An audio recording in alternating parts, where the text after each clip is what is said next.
ഗാസയിലേക്ക് മാനുഷിക സഹായങ്ങൾ എത്തുന്നത് തടഞ്ഞുകൊണ്ട് ഇസ്രയേൽ സമ്പൂർണ്ണ ഉപരോധം ഏർപ്പെടുത്തിയിട്ട് 50 ദിവസങ്ങൾ പിന്നിടുമ്പോൾ പട്ടിണി പ്രതിസന്ധി കൂടുതൽ രൂക്ഷമാവുകയാണ് ഐക്യരാഷ്ട്രസഭ.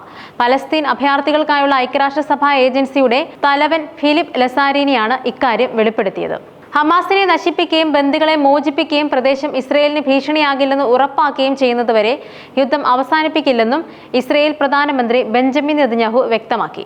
ഹമാസിനെ പൂർണ്ണമായും ഉന്മൂലനം ചെയ്ത് ബന്ദികളെ മോചിപ്പിക്കുകയും ഗാസ മുൻപ് ഇസ്രയേലിന് സുരക്ഷാ ഭീഷണിയാകില്ലെന്ന് ഉറപ്പാക്കുകയും ചെയ്യുന്നതുവരെ യുദ്ധം തുടരുമെന്നും അദ്ദേഹം വ്യക്തമാക്കി. വെടിനിർത്തലിനായി പകുതി ബന്ദികളെ മോചിപ്പിക്കണമെന്ന ഇസ്രയേലിന്റെ നിർദ്ദേശം ഹമാസ് നിരസിച്ചതായി നെതന്യാഹു ഇതിനോടകം ആരോപിച്ചിരുന്നു. ബന്ദികളുടെ കുടുംബങ്ങളിൽ നിന്നും അവരുടെ പിന്തുണക്കാരിൽ നിന്നും മാത്രമല്ല, കഴിഞ്ഞ മാസം ഇസ്രയേൽ വെടിനിർത്തൽ ലംഘിച്ചതിനെ തുടർന്ന് യുദ്ധം തുടരുന്നതിനെ ചോദ്യം ചെയ്ത് റിസർവ് സൈനികരിൽ നിന്നും വിരമിച്ച ഇസ്രയേലി സൈനികരിൽ നിന്നുമെല്ലാം നെതന്യാഹുവിന് മേൽ വർദ്ധിച്ചു വരുന്ന സമ്മർദ്ദം നേരിടുന്നുണ്ട്.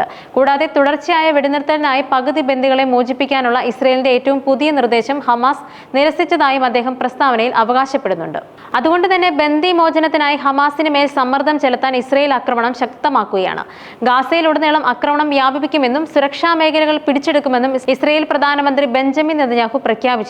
ഉപരോധം പ്രഖ്യാപിച്ചതോടെ 6 ആഴ്ചയായി ഗാസയിലേക്ക് ഭക്ഷണവും മറ്റും അവശ്യ സാധനങ്ങളും വിതരണം ചെയ്യാൻ പോലും സാധിച്ചിട്ടില്ല. ഐക്യരാഷ്ട്രസഭയുടെ കണക്കനുസരിച്ച് ആയിരക്കണക്കിന് കുട്ടികൾ പോഷകാഹാരക്കുറവുള്ളവരാണ്. പക്ഷേ ഭൂരിഭാഗം ആളുകൾക്കും ഒരു നേരത്തെ ഭക്ഷണം മാത്രമാണ് ലഭിക്കുന്നത്. എന്തായാലും യുദ്ധം കടുക്കുന്നതിനനുസരിച്ച് പലസ്തീൻ പ്രദേശത്തെ 2.4 ദശലക്ഷം നിവാസികൾക്ക് ഇത്തരത്തിലുള്ള ഭക്ഷ്യ പ്രതിസന്ധി നേരിടേണ്ടി വരുമെന്നും UN മുന്നറിയിപ്പ് നൽകുന്നുണ്ട്.